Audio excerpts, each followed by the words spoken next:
Hello everyone, कैसे हैं आप सब और क्या हाल समाचार हैं आप। एक धमाकेदार आईपीओ आ चुका है M&B इंजीनियरिंग का, जो आप यहां पर देख रहे हैं। बाकी सारी आईपीओ के एनालिसिस हम लगातार कर रहे हैं। उम्मीद करते हैं आप हमारे चैनल पे दिख रहा होगा, वो भी देख लीजिएगा। और हमारी वेबसाइट पर यहीं से आप अप्लाई कर सकते हैं, अलॉटमेंट स्टेटस देख सकते हैं और ग्रे मार्केट प्रीमियम भी देख सकते हैं। तो मौका मत जाने दीजिए। वेबसाइट का लिंक डिस्क्रिप्शन में है, जाइए, खूब अच्छे से यूज कीजिए। हिंदी इंग्लिश में एसएमई आईपीओ का भी ब्लॉग पढ़ सकते हैं और इसका भी पढ़ सकते हैं। खुद भी पढ़िए, लोगों के साथ भी लिंक शेयर कीजिए, सबको फायदा लेने दीजिए। साथ में यूट्यूब मेंबरशिप ज्वाइन कर लीजिए अगर आप एक एक्टिव ट्रेडर और इन्वेस्टर हैं तो, जो हमारे मुकुल अग्रवाल चैनल पे अवेलेबल है। तो आपको मुकुल अग्रवाल चैनल पे जाना पड़ेगा और वहां से यूट्यूब मेंबरशिप लेना पड़ेगा। हर संडे एक वीडियो आती है और मार्केट आवर में कुछ भी हमें लगता है बहुत सारी चीजें देते हैं। तो चलिए कंपनी को कंपनी एनालिसिस से शुरू करते हैं और वन बाय वन सारे सेगमेंट को तोड़ते हुए फाइनल समरी निकालेंगे कंपनी कैसी है। M&B इंजीनियरिंग स्टील से तैयार होने वाला स्ट्रक्चरल सॉल्यूशन बनाती है, जैसे प्री इंजीनियरिंग बिल्डिंग और self supported steel roofing system. Company लगभग 40 साल से इस इंडस्ट्री में काम कर रही है, लेकिन इनके दो बिग मैन्युफैक्चरिंग प्लांट सानन और चेयार में है, यानी गुजरात और तमिलनाडु में, जहां डिजाइन से लेकर इरेक्शन तक का पूरा टंकी सॉल्यूशन दिया जाता है। इनके प्रोमोटर का डिज़ाइन और इंजीनियरिंग फील्ड में काफ़ी एक्सपीरियंस है और इंडिया के अलग अलग सेक्टर में हज़ारों सक्सेसफुल प्रोजेक्ट को कंप्लीट किया है। तो अब हमें समझना पड़ेगा इनके डिवीज़न रेवेन्यू को। तो कंपनी का मेन बिजनेस दो मेजर डिवीज़न के थ्रू ऑपरेट होता है। फिनिक्स डिवीज़न, ये डिवीज़न प्री इंजीनियरिंग बिल्डिंग बनाता है। इसमें आता है primary steel structure, secondary members, cladding material और पूरा स्ट्रक्चरल फ्रेमवर्क। और प्रोफ्लेक्स डिवीज़न ये self supported steel roofing system बनाता है, जो बिना किसी इंटरनल सपोर्ट के large span roof structure provide करता है। अगर करंट फाइनेंशियल ईयर के नंबर देखें तो कंपनी के टोटल रेवेन्यू अप्रॉक्स 988 करोड़ के आसपास के हैं। इसमें से 765 करोड़ का मेजर शेयर फिनिक्स डिवीज़न से और 224 करोड़ का प्रोफ्लेक्स डिवीज़न से आता है। तो आपको समझ में आ गया कि धंधे का रेवेन्यू कहाँ से ज़्यादा कहाँ से कम आ रहा है। तब सवाल आता है कि ये जो धंधा है, जिस इंडस्ट्री से बिलोंग करता है, वो कैसा है। तो आज के टाइम में इंडिया में स्टील से बनी बिल्डिंग और रूफिंग सिस्टम का डिमांड तेजी से बढ़ता जा रहा है। प्री इंजीनियर्ड बिल्डिंग यानी PEBS का मार्केट पिछले 5 से 6 साल में लगभग 8% के एनुअल ग्रोथ से एक्सपेंड हुआ है, जो 13,000 करोड़ से बढ़कर 21,000 करोड़ के आसपास तक पहुंच चुका है। लेकिन इंटरेस्टिंग बात यह है कि आज भी PEBS का हिस्सा ओवरऑल कंस्ट्रक्शन मार्केट में सिर्फ 3 से 5% है। बाकी का पूरा मार्केट अभी भी पुराने सीमेंट कंक्रीट के कंस्ट्रक्शन से होता है। सरकार के इंफ्रास्ट्रक्चर पे हेवी इन्वेस्टमेंट प्लान और स्टील कंजप्शन की राइजिंग डिमांड भी इस इंडस्ट्री के लिए स्ट्रॉन्ग सपोर्ट बन रही है। तो ओवरऑल पिक्चर देखें तो ये इंडस्ट्री सिर्फ ग्रोथ नहीं कर रही है, बल्कि इसमें भी अडॉप्शन और स्केल दोनों काफ़ी पोटेंशियल के साथ बचा हुआ है। तो अब चलते हैं कि इंडस्ट्री तो समझ ली कि भैया इंडस्ट्री काफ़ी अच्छी है, जहाँ ग्रो नहीं कर रही है बट धीरे धीरे पोटेंशियल है।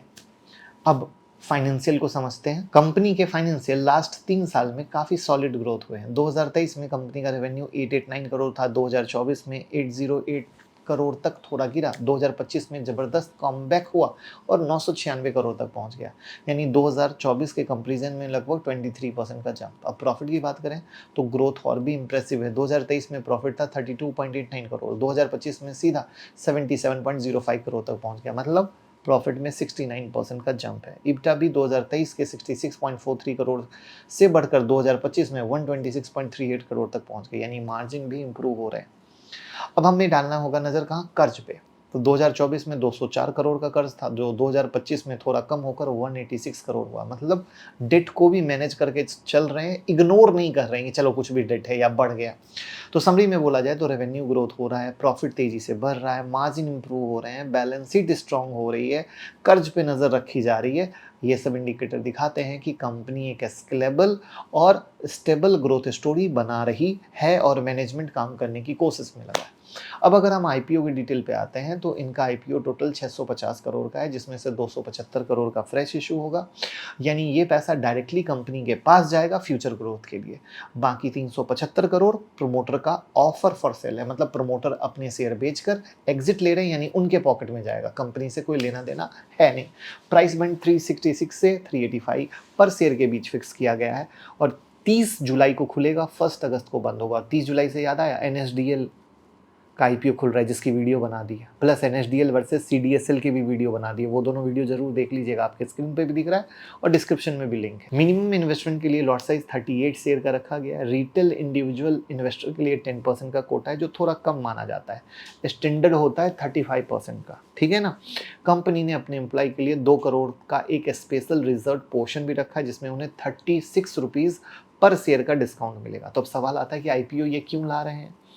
तो जो 275 करोड़ फ्रेश रेज करेगी, उसका मेजर हिस्सा मॉडर्न प्लांट और इक्विपमेंट खरीदने, कैपेसिटी एक्सपेंड करने और नया इंफ्रा सेटअप करने में जाएगा और इस पर्पस के लिए अप्रॉक्स 130 करोड़ अलोकेट किए जाएंगे। इसके अलावा 5 करोड़ के आसपास का अमाउंट कंपनी अपने आईटी इंफ्रास्ट्रक्चर को अपग्रेड करने में यूटिलाइज करेगी, जिससे जैसे कि मान लीजिए सॉफ्टवेयर सिस्टम हो गया, ऑटोमेशन हो गया, डिजिटल टूल्स हो गया, राइट। एक और इम्पॉर्टेंट यूज होगा टर्म डेट रीपेमेंट का, जिसमें 59 करोड़ अलोकेट किया गया है, मतलब कंपनी अपना कुछ पुराना उधार चुकाएगी, जो मैंने पहले बताया। तो वो भी अच्छा है ना, बचा हुआ जो पैसा थोड़ा बहुत बचेगा जनरल कॉर्पोरेट पर्पस के लिए यूज होगा, ठीक।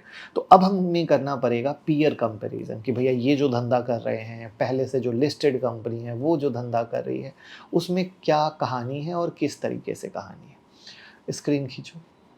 अब पीयर कंपैरिजन जो आपके स्क्रीन पे भी दिख रहा है, पिक्चर काफ़ी क्लियर हो जाती है। कंपनी का ईपीएस है 15.41, जो अदर कॉम्पिटिटर से काफ़ी बेहतर है। सिर्फ इंट्राज का ईपीएस ज़्यादा है, लेकिन वो एक जमे जमाए खिलाड़ी है। आरओई आरओसी दोनों 25% के आसपास दिखता है। तो कैपिटल बहुत अच्छे तरीके से, सही तरीके से हो रहा है, जो अच्छी बात है। बिजनेस कैपिटल हैवी होने के बावजूद सही तरीके से काम कर रहा है, क्योंकि ऐसे धंधे में पैसा पूरा लगता है। सबसे इम्प्रेसिव चीज़ है रिटर्न ऑन नेटवर्थ, जो एमएनबी का है वो है 25.14%, जो सबसे हाईएस्ट है। बाकी सब कॉम्पिटिटर इसके पीछे है। डेट टू इक्विटी रेशियो सिर्फ 0.33 है, जो एवरेस्ट इंडस्ट्री और बंसल रूफिंग के मुकाबले रेशियो काफ़ी कंजर्वेटिव और सेफ है। तो overall profit, valuation, capital efficiency के बेसिस पर अपने कॉम्पिटिटर से स्ट्रांग दिख रहा है। तो अब हमें निकालना पड़ेगा कि ये किस पी रेशियो पर अपने आप को लेकर आ रहे हैं, मतलब इन्होंने जो प्राइस बैंड रखा है वो सही है या गलत है। तो इनका पी रेशियो है 25.14x, जो पेनार बंसल और इंट्राज से काफ़ी क्लोज है। मतलब पी के हिसाब से वैल्यूएशन फेयर जोन में, ना ओवर वैल्यू ना अंडर वैल्यू। लेकिन प्राइस टू बुक वैल्यू है 6.28। अगर आप मार्केट कैप देखें तो 2200 करोड़ है, बुक वैल्यू पर शेयर 61.31 के आसपास है। तो यहाँ से वैल्यूएशन प्रीमियम दिख रहा है। लेकिन कंपनी की रिटर्न ऑन नेटवर्थ इंडस्ट्री में क्या है, बेस्ट है। लो डेट क्या है, लो है, और ग्रोथ स्ट्रांग है। तो वहाँ पर जाकर वैल्यूएशन थोड़ा बहुत जस्टिफाई होने की कोशिश होती है। तो अब देखना होगा स्ट्रेंथ क्या है और वीकनेस क्या है, और फिर ग्रे मार्केट प्रीमियम। तो इंडस्ट्री कैपेबिलिटी में देखें तो एमएनबी इंजीनियरिंग के पास इंडिया के पीवी प्लेयर के कंपैरिजन में सबसे ज़्यादा मैन्युफैक्चरिंग कैपेसिटी है। उसके बाद इनका जो बिजनेस मॉडल है, काम करने का तरीका है, डिज़ाइन से लेकर एक्शन तक पूरा इन हाउस होता है। तो टंकी मॉडल हो गया, फुल कंट्रोल, जिससे प्रॉफिट मार्जिन ज़्यादा, जो आपके इनके बैलेंस शीट में भी झलक रहा है। फिर ऑर्डर बुक कैसा है, तो फिलहाल कंपनी के आसपास अराउंड 842 करोड़ का ऑनगोइंग प्रोजेक्ट है, जो आने वाले टाइम के लिए रेवेन्यू विजिबिलिटी को दिखाता है। जब इतना ऑर्डर बुक है तो जैसे जैसे होता जाएगा रेवेन्यू आता जाएगा, राइट है ना। उसके बाद हमें ये देखना होता है कि इनके प्रोमोटर और मैनेजमेंट कैसे हैं, अच्छे हैं, बुरे हैं, एक्सपीरियंस्ड हैं। तो प्रोमोटर ग्रुप के पास डिकेड का इंडस्ट्री एक्सपीरियंस है, जो एग्जीक्यूशन और लॉन्ग टर्म प्लानिंग दोनों में वैल्यू ऐड करता है। तो ये तो हो गई अच्छी बातें। अब खराब बातें क्या है, वीकनेस क्या है। वीडियो को लाइक तो कर दीजिए और डीमेट अकाउंट का लिंक डिस्क्रिप्शन और कमेंट में ओपन करके सपोर्ट कीजिएगा।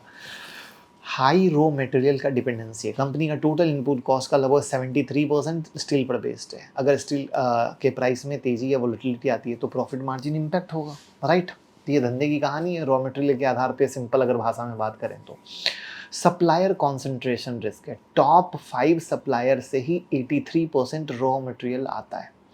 तो अगर किसी भी सप्लायर ने कोई भी कैसा दिक्कत हुआ तो प्रोडक्शन रुकेगी तो प्रॉफिट पे इम्पैक्ट आएगा। और सिर्फ 5 आदमी से माल लेना कहीं से उचित बात नहीं है, वो भी 83%। अब बात करते हैं जीएमपी की, तो 55 रुपीज़ पर शेयर चल रहा है, जो लगभग 14% प्रीमियम दिखाता है। बट जीएमपी बदलता रहता है, तो आप हमारी वेबसाइट finowings.com पर जाकर जीएमपी सेक्शन में जीएमपी चेक कर सकते हैं, लिंक डिस्क्रिप्शन में। जब जब जीएमपी बदलता है ये ऑटोमेशन में ऑटोमेटिक बदल जाता है।